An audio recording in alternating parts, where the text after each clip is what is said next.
Hi, good evening, everybody. Thank you. Sorry, we're getting started a few minutes late here. We've had a very heavy agenda in our earlier meetings.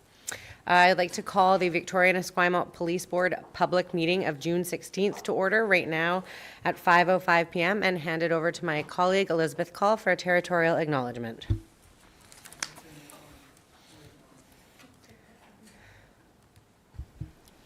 Thank you.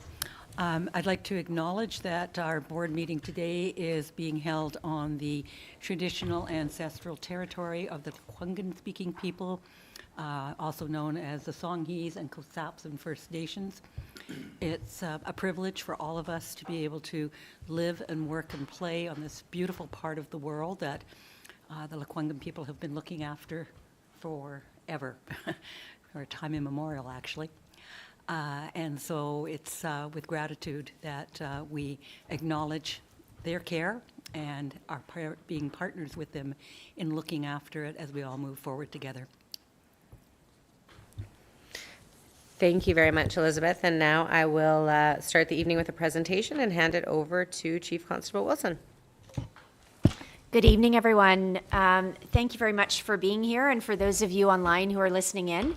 A number of years ago, we started a collaboration with a team of doctors and scientists out at UBC to try and see if we could work together in an effort to track. At the time, we were looking at the illicit drug market throughout the province and actually across the country. The team at UBC developed some incredible technology using robotics and AI that actually allows for the molecular identification of illicit and non-illicit drugs. And we've been working on this project to get that mapping onto a dashboard and get it so that it's accessible to police across the province and eventually, as I said, hopefully across the country. We did an announcement a number of weeks ago out at UBC with the team.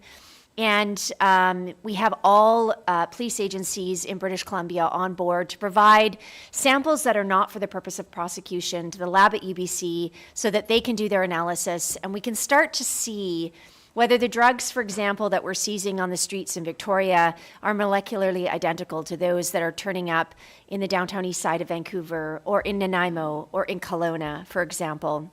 This will give us some really good intelligence with respect to where those drugs are potentially being produced and what the flow of those drugs are. There's a lot more implications to this project that I won't go into now, but I am going to turn things over to Inspector Connor King to give a brief overview of this project that I think now has, significant public importance and is for information for today from Vic PD. Thanks, Connor. Over to you.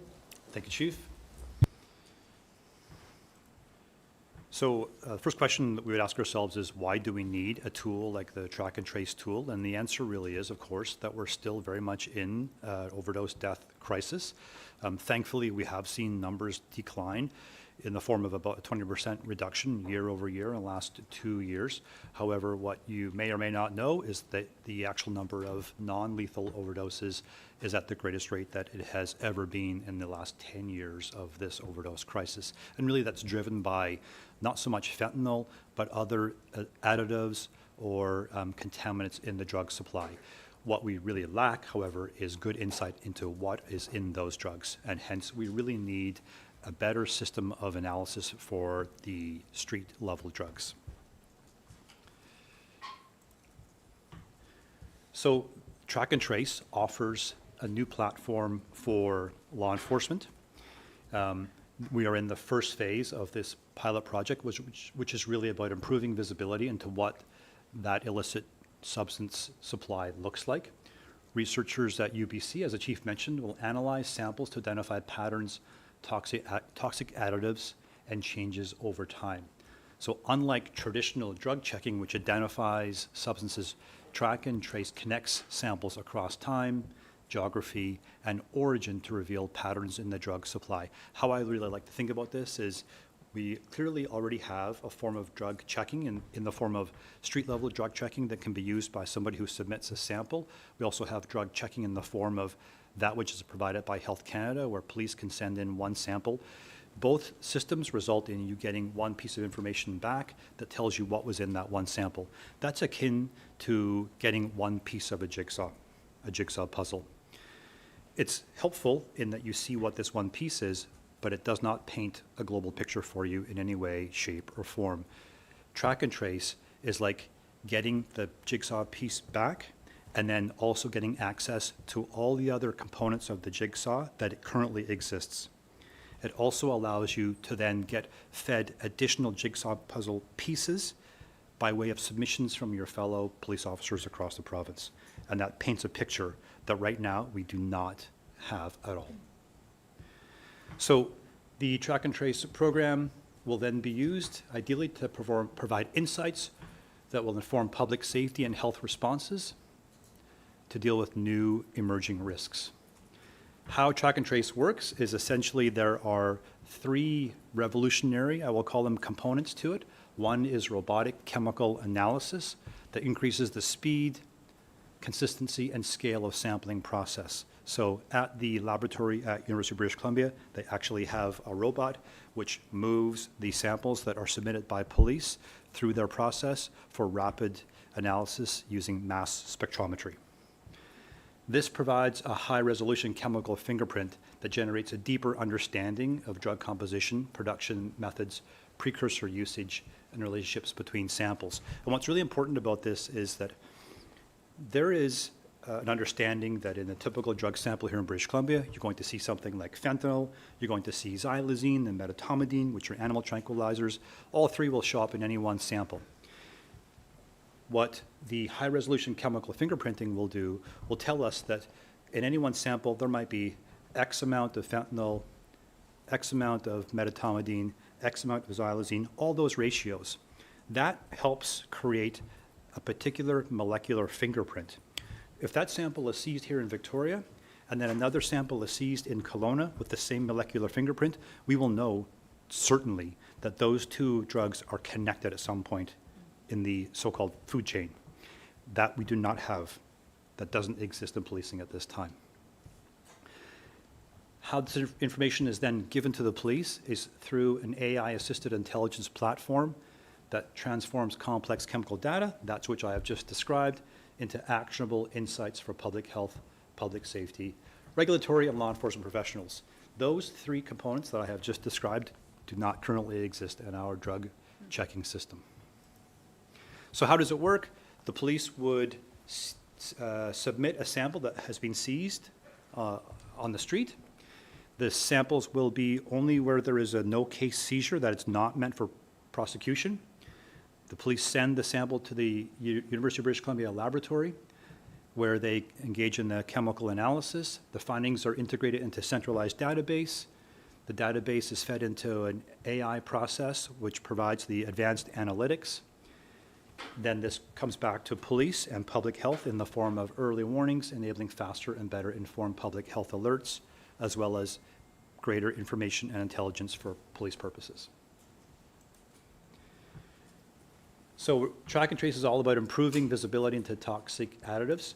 What I really want to focus on this one particular slide is the yellow box on the right. The second paragraph down says researchers will employ robotic sampling analysis and mass spectrometry to better understand unique chemical fingerprints of opioids in circulation. And what that is going to provide for us is, again, something we don't currently have, which is predictive analytics. We do not know where a drug sample is going to pop up next. If I see something in Victoria that originated in Calgary or originated before that in Timmins, Ontario, I can, by sifting through Excel spreadsheets, piece together a pattern of movement, but I cannot tell you where it's going to turn up next. The idea with an AI-driven data analytical process is that when I seize a sample here in Victoria, with the right data on board, there is a good chance I'll be able to say that when a sample pops up in Victoria that matches this pattern, it's likely to appear in Nanaimo in 3 or 4 days, or in Prince George in a week, wherever the circumstances dictate. And that piece of predictive analysis is going to be very, very helpful in providing our partners in health with that advance warning as to what dangerous substance is coming into their community, as well as very valuable for law enforcement.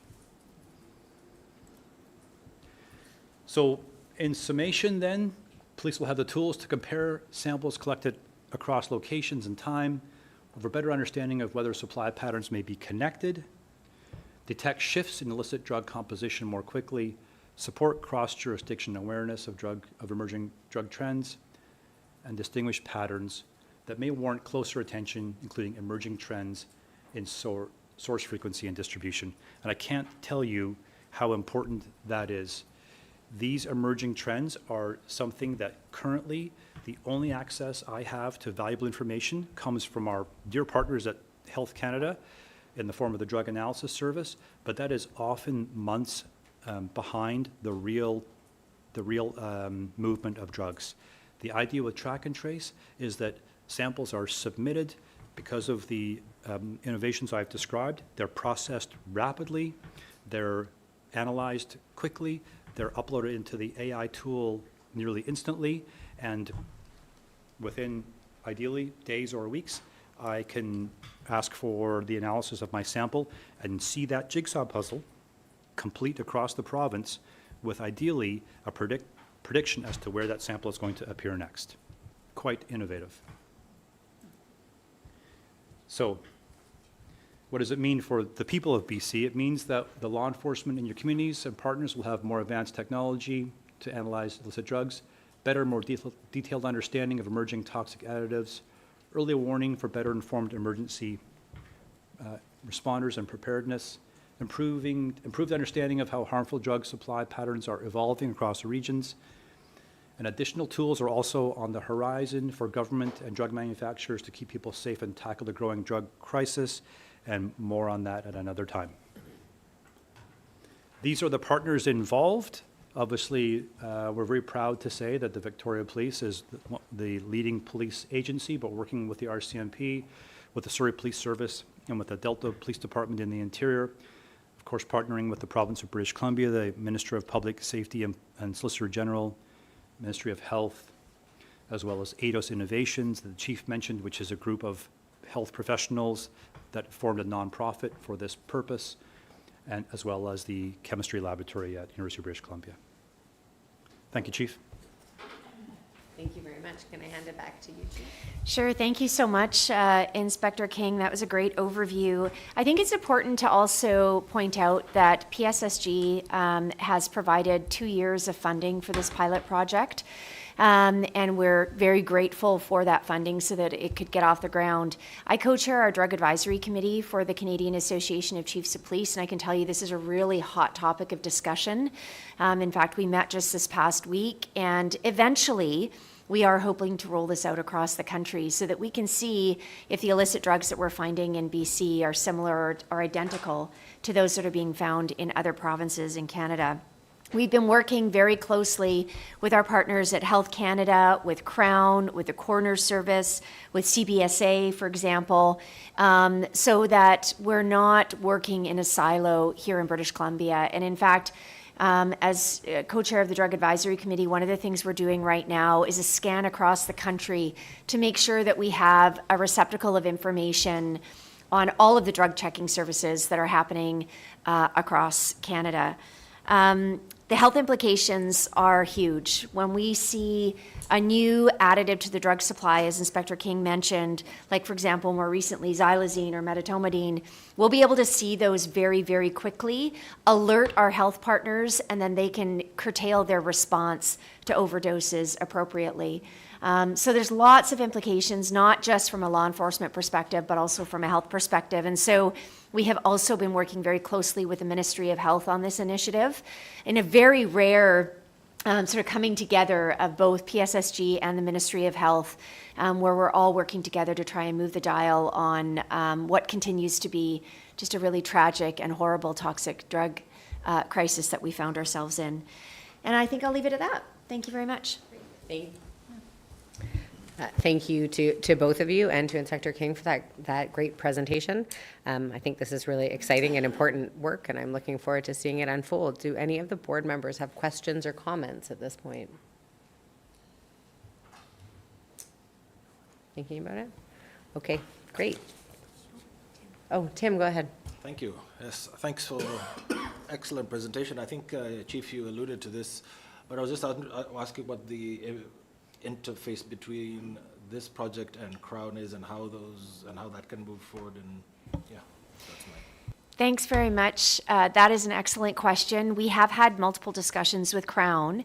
At this stage, to get through the 2-year pilot, we are using what we call no-case seizures. So these are seizures of illicit drugs that are not being used for the purpose of prosecution, because we want to get through the pilot and do proof of concept. Eventually, you can imagine a situation where, it's almost like watching the advent of DNA. Over time, once we have that proof of concept and once we get through the pilot project, our hope is that the information will be used as evidence.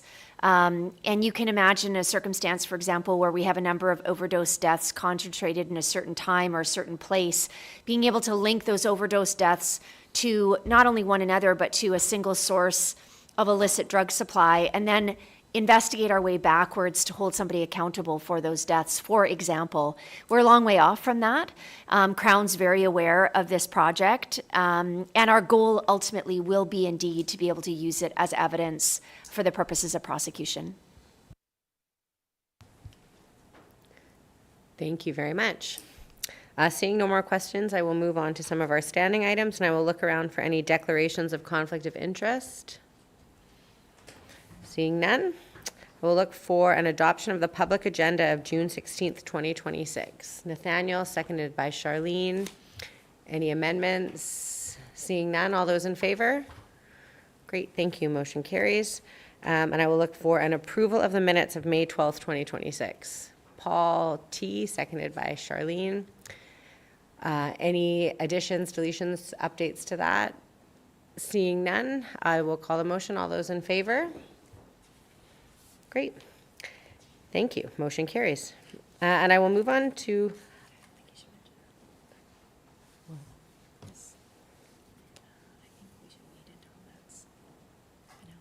Okay, it's in the package. Okay. Thank you. Just quick change. I will move on to my board chair update. I am going to slide through some of the things that are in the package, and I'm just going to make a quick note that it has come to my attention that maybe it would be helpful if moving forward I gave a more robust board chair update to make it more clear what the work of the board chair is and what the board is doing behind the scenes.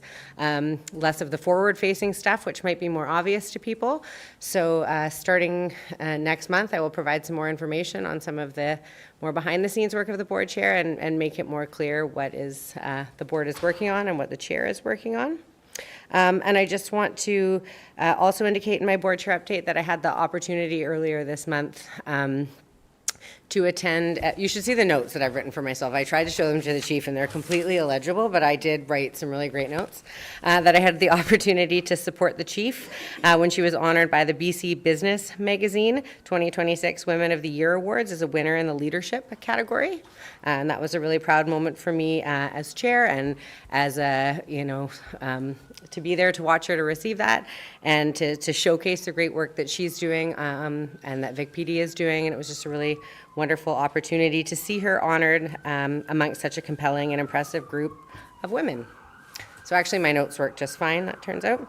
And I will move on quickly and do a BC Association of Police Boards update. We recently completed our conference in May in Whistler. I sat as the president of the BC Association of Police Boards. We recently, at our conference, we re-voted in our executive, and I will continue to sit in the role of president of BC Association of Police Boards. I think it's extremely valuable for the police boards in the province to be connected with each other and to have an opportunity for discussion, idea sharing, networking, best practices. So there's 13 municipal police boards in the province, and it is my pleasure to sit as the president and to be able to bring that information back to our board.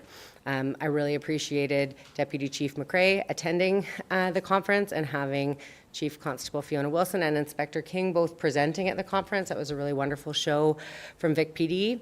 I enjoyed having Holly Courtwright and Charlene Law there with me, and I know when we get down to the board member engagement update, they're going to provide some more information. But I really appreciated all of the people who attended the conference and all of the very many excellent speakers and presenters who came and shared information and expertise and knowledge with us. It was a really wonderful gathering. So thank you very much. And now I'm going to move on to committee's update, and I think we've just got a finance motion, so I will hand it to you, Chair Call. Thank you. I'll read the motion first of all. I said that. The Finance Committee recommends the board approve the 2026 budget appeal for two officers pursuant to section 27(3) of the Police Act. Thank you. So, Michaela? I've moved the motion, so. Okay, thank you. A seconder, Daniel. Okay. I'll just give a brief explanation to the public. In our budget for 2026, the Township of the Esquimalt approved the budget as we presented it to them. The City of Victoria did not approve everything in our budget. They did not approve 2 patrol officers. That creates some issues in terms of our staffing because 4 people are needed for a patrol, and when you take 2 of them out of there, you don't have the strength and the impact that we wanted to have. So after some deliberation, the Finance Committee recommended that we use Section 27(3) of the Police Act, which is when there's a difference of opinion between a municipality and the police board about what should be contained in the budget, the board can decide, after consideration, to appeal that to the Director of Police Services with the provincial, within the provincial government.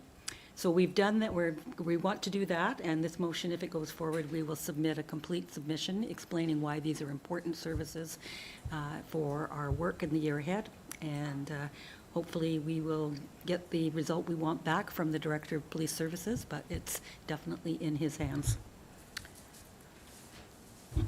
Great, thank you very much. Any further questions or comments on this? Paul? Thanks, Chairperson. Certainly, I support the motion that's presented. It's very disappointing that the City of Victoria did not support these positions. When you read the report or read our submission, I mean these are fundamental positions to ensure the safety of the citizens in not just Victoria but in Esquimalt.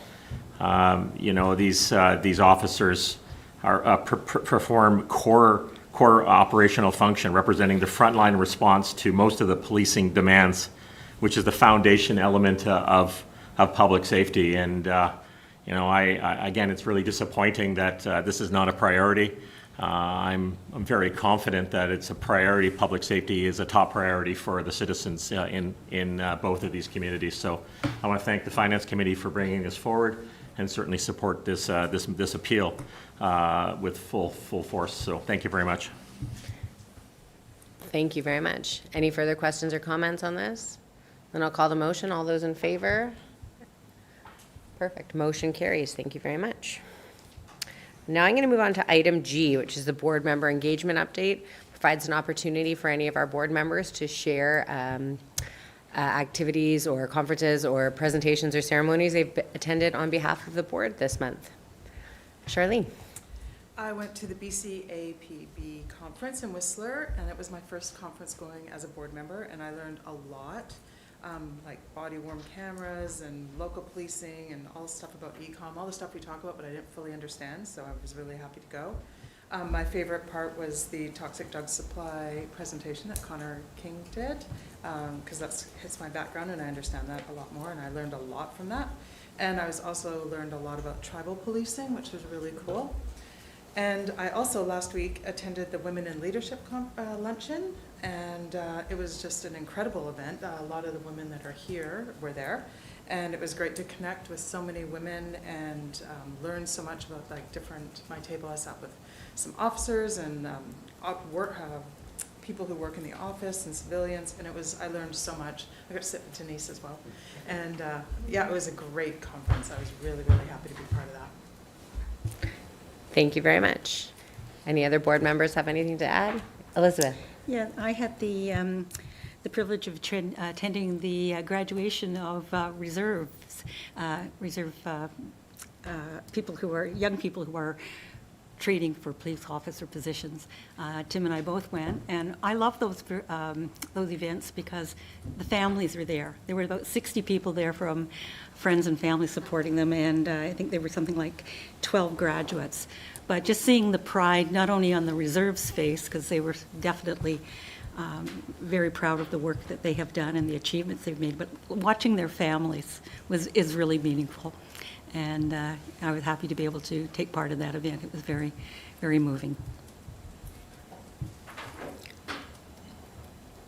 Thank you very much. Tim? Thank you, Chair. Yes,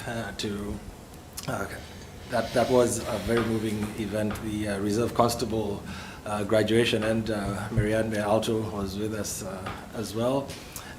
Yeah, seeing the pride of the families and to recognize that there was multi-generational, so there were parents that were VIC-PD members that had children graduating. I think that speaks, number one, to the pride that members have, that their children are part of the policing, and also that the youth are paying attention to being part of policing, and the diversity, the number of different languages that were spoken among the graduating class was also something to be proud of, meaning that there's a diversity of thought and culture that is coming into VIC-PD even as reserve constables. Yeah, pleasure being there. Thank you to all of the members that support the training of these reserve constables, that put in the time and energy to mentor and bring in that fresh set of graduates and policing into VIC-PD, and also other departments to share the exceptional police services that are at VIC-PD. Thank you.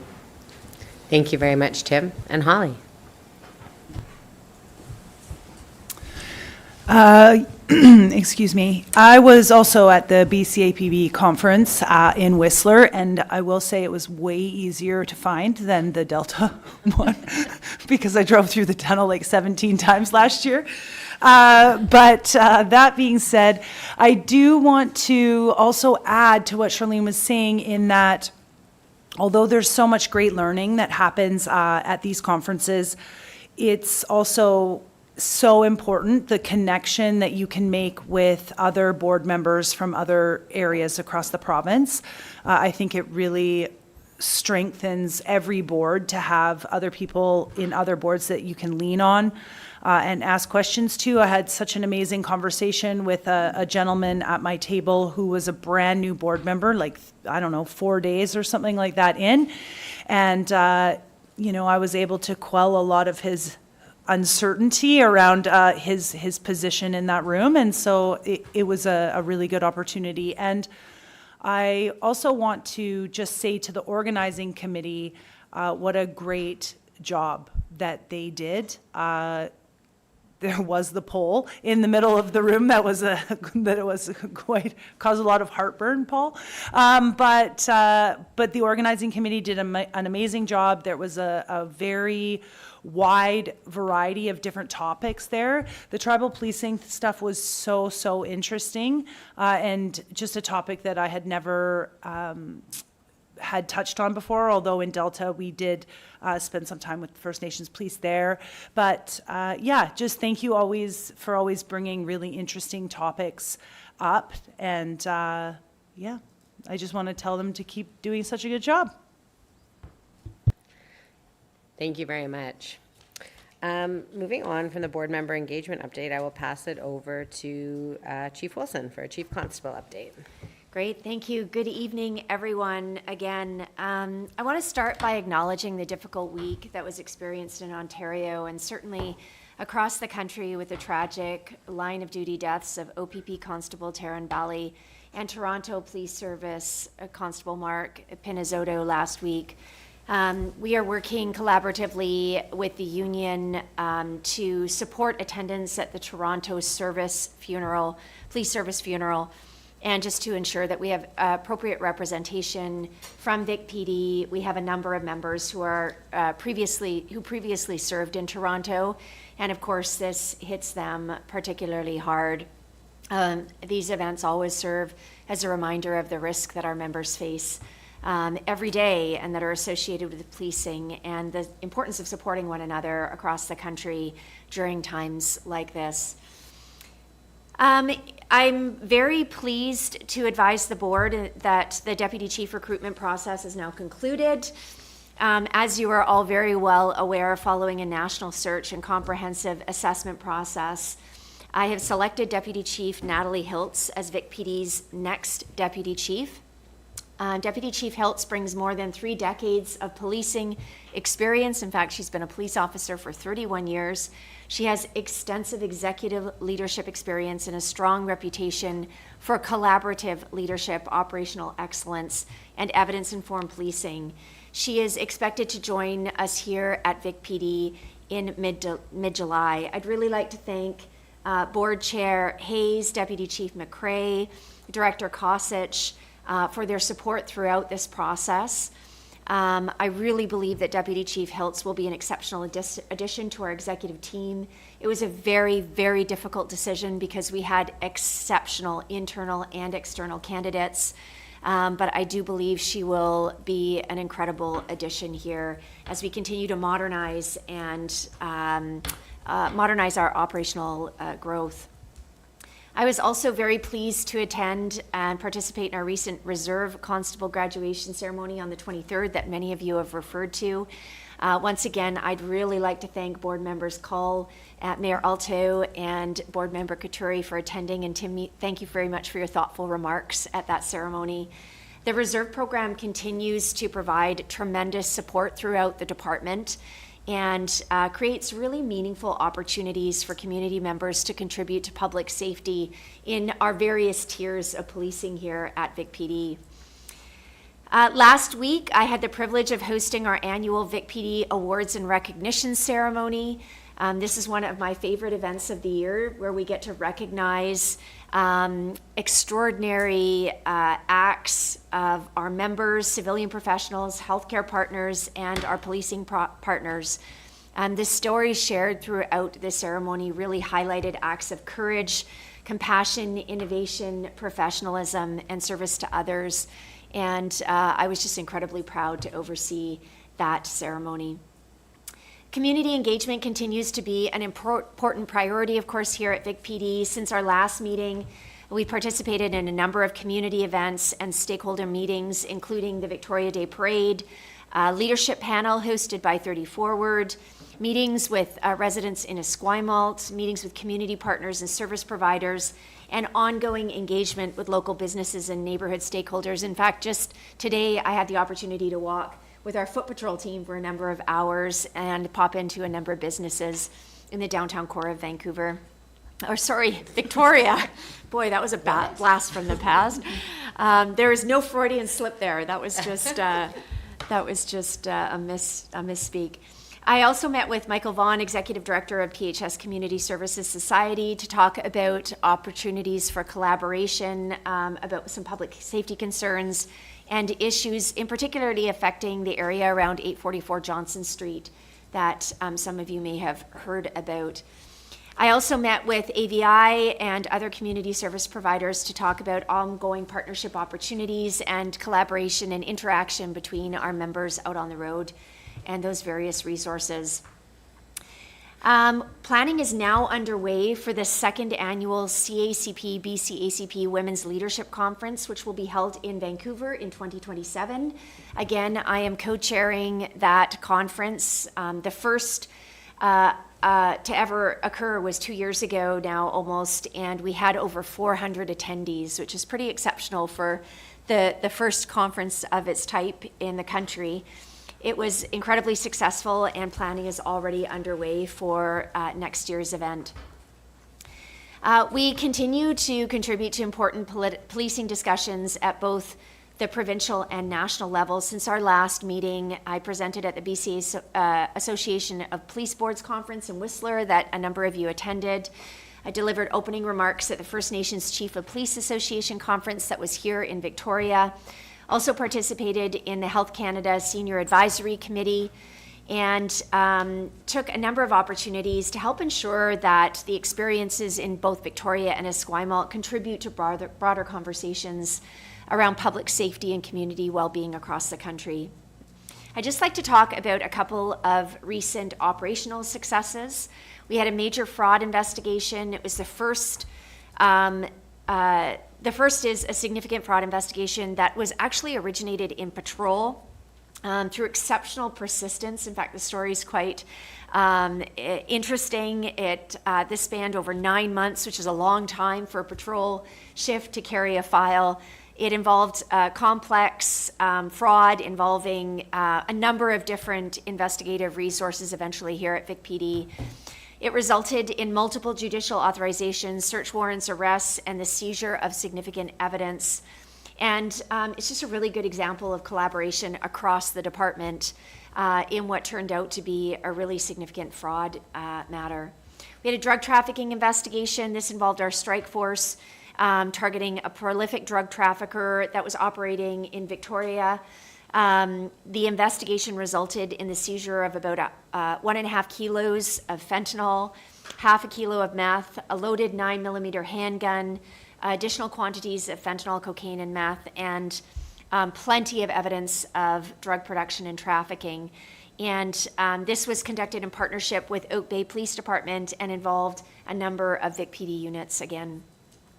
More recently, Strikeforce and GVERT members successfully located and arrested a high-risk offender who was wanted for criminal harassment, assault, uttering threats, and the distribution of intimate images without consent. This operation was completed safely and without any injury to the subject or members of the public. We also have done a lot of frontline engagement. I've been out with a couple of the watches out on patrol, and as I mentioned earlier, I had a chance to get out with our foot patrol team today. We also had some internal engagement, and I really want to thank a number of female community leaders who participated. We had our women's leadership lunch, which involved women invited from VicPD, along with a number of really powerhouse women in community who came and provided their mentorship and guidance, and we had rich conversation and discussion. And we're very, very grateful to be able to get together over lunch and have some discussion around matters that primarily impact disproportionately women and women in policing. So that was a really rewarding day. And finally, as always, I'd just like to thank all of our sworn and civilian members, our staff, our volunteers, all of our board members for your participation and commitment to VicPD. I'm very, very grateful to the strong partnerships that we have and the support that we have that exists throughout Victoria and Esquimalt. And I'm more than happy to answer any questions anyone may have. Thank you very much, Chief. I have one question, just circling back to the drug seizure. Mm-hmm. Can you indicate roughly how much 1.5 kilograms of fentanyl is? Like how many? Luckily we have uses, Inspector doses? Connor King here, who is the drug expert in the room, and I'll turn things over to him to try and give some context for that. Put me on the spot here. I believe the current price of 1 kilogram of fentanyl is something in the neighborhood of about $35,000-$40,000. So, in total, what is that, 50,000 or so for about 1 kilogram of fentanyl, which, glad you asked, this is my favorite topic, has decreased rapidly in price over the last 2 years, where it used to be about $200,000 for, I shouldn't say 2 years, more like 5 to 10 years. It was about $200,000 a kilo. Now it's the aforementioned 40,000, meaning that there is a glut of supply of fentanyl on the streets and the price plummeted. Thank you very much. Any further questions or comments on the Chief's report? Seeing none, I will hand it over to Deputy Chief McRae for the Deputy Chief Constable's update. Great, thanks, Chair. I just wanted to provide a brief update on the Fugitive Return Program. So the Fugitive Return Program, and as everything in policing, it needs an acronym, so the FRP. The Fugitive Return Program is a program that is run by the RCMP that allows for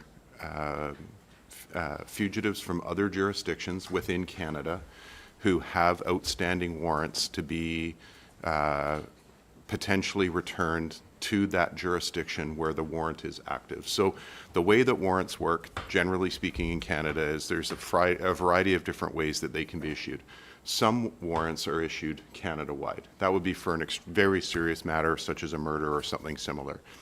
Most warrants are issued jurisdictionally by province. So in British Columbia, if you're arrested and for whatever reason you say fail to show up for court or you breach your conditions, whatever the case may be, and a warrant needs to be arrested, or it could be a warrant in the first instance, but either way, a warrant needs to be issued. A court could issue that warrant, but they generally provide the jurisdiction as British Columbia. Most provinces do it the same way, so it would be Alberta, not returnable, it's just an Alberta warrant, and so on.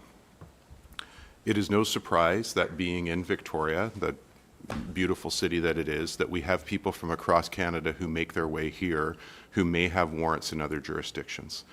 Since the start of the year, we have interacted with 80 different people who have warrants in jurisdictions that are outside of British Columbia, so non-returnable at this point in time.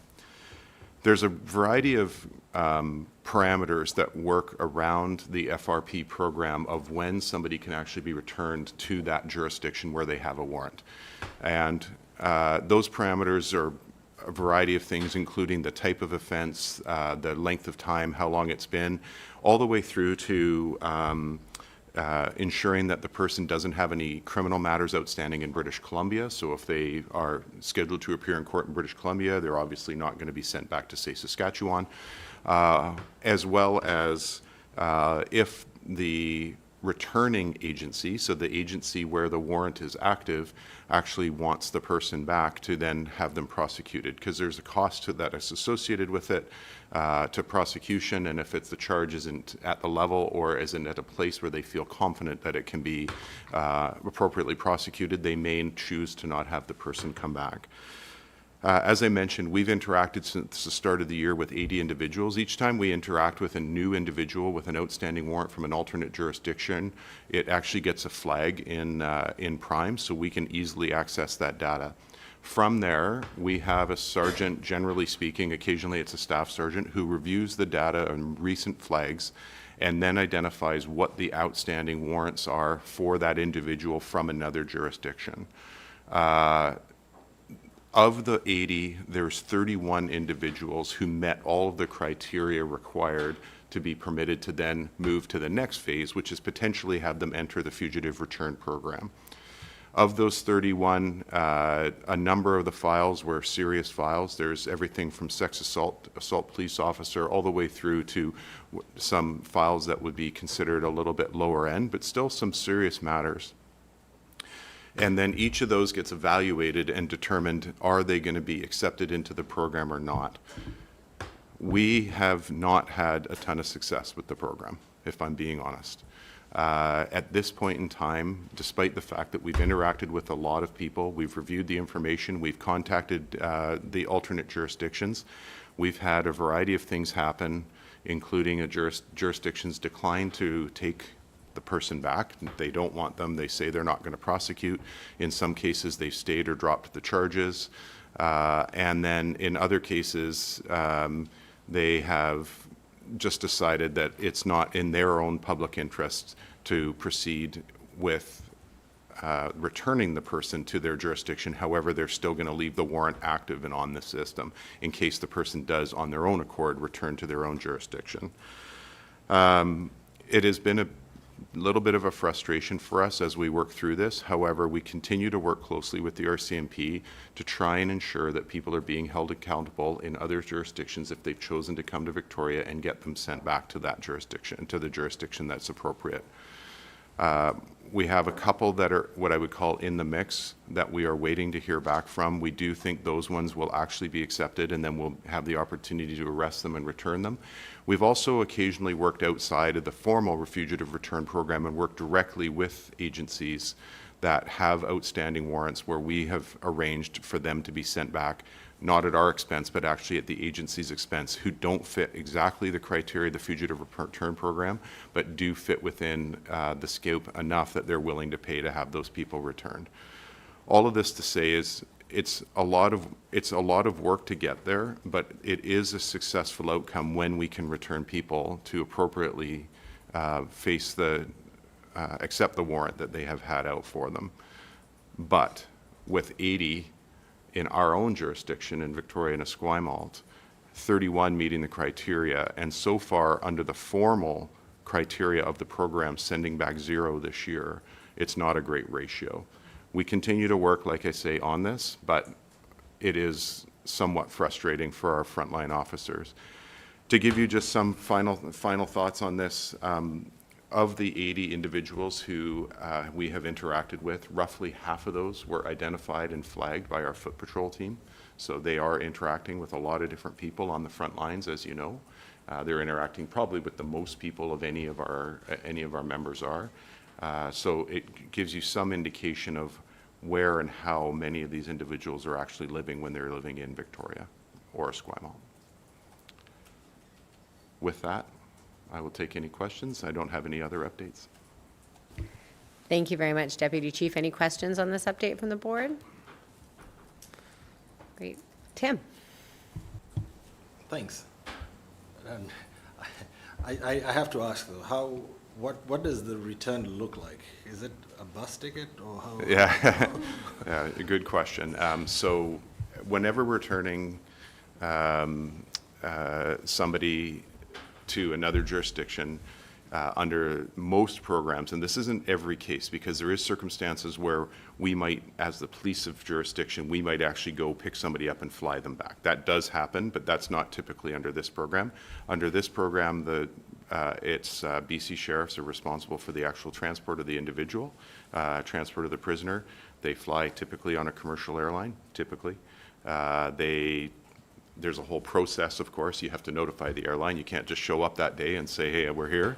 But yeah, that is the general process. Is they're most circumstance being escorted.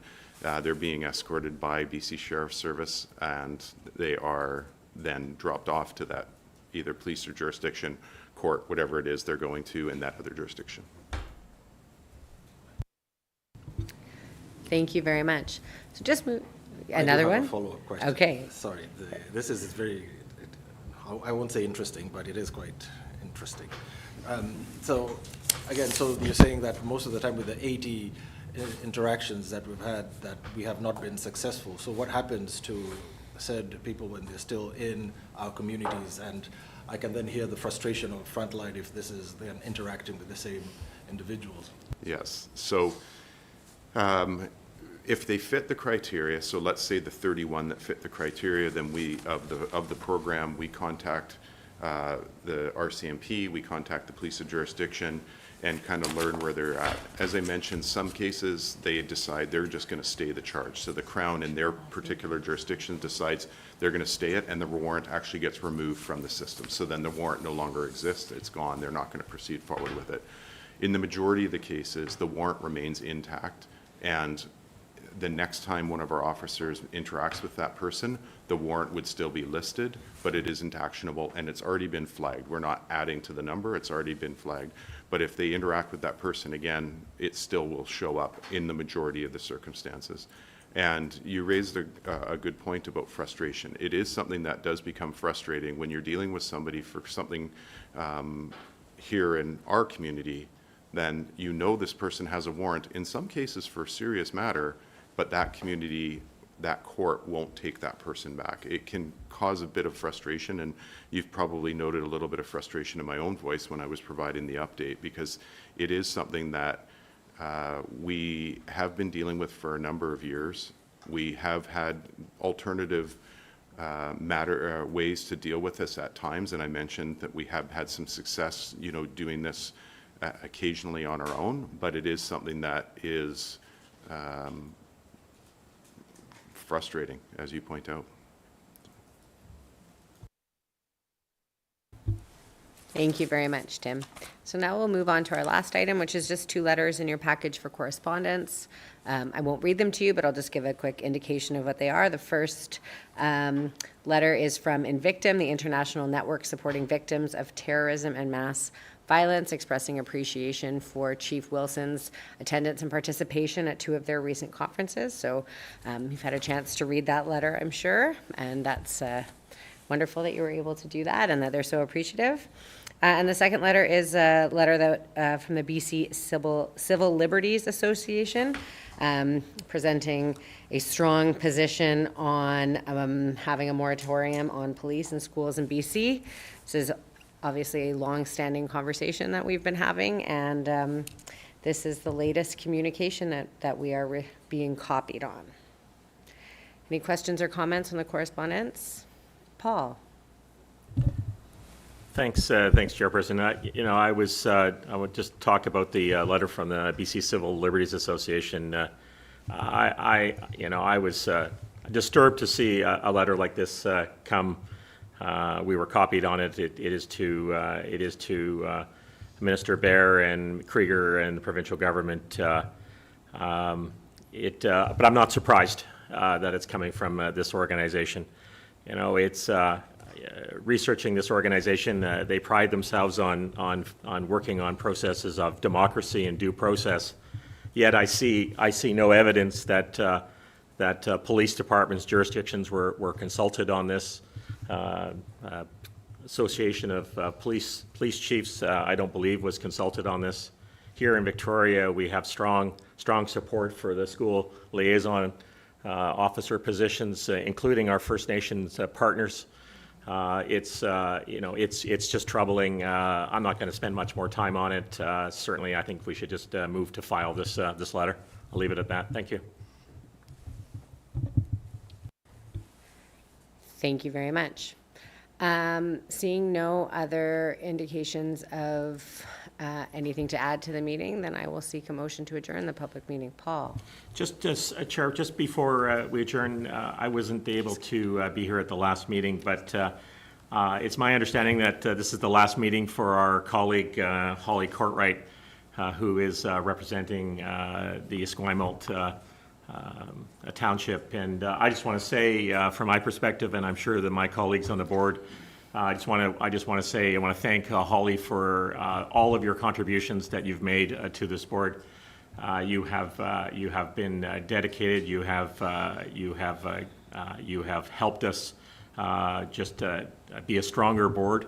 And I think you've helped Vic PD be a better police agency. So just from my perspective, and I'm sure my colleagues would say, share with me, we wish you all the best in your future endeavors, and it's been a real privilege working with you. So thank you.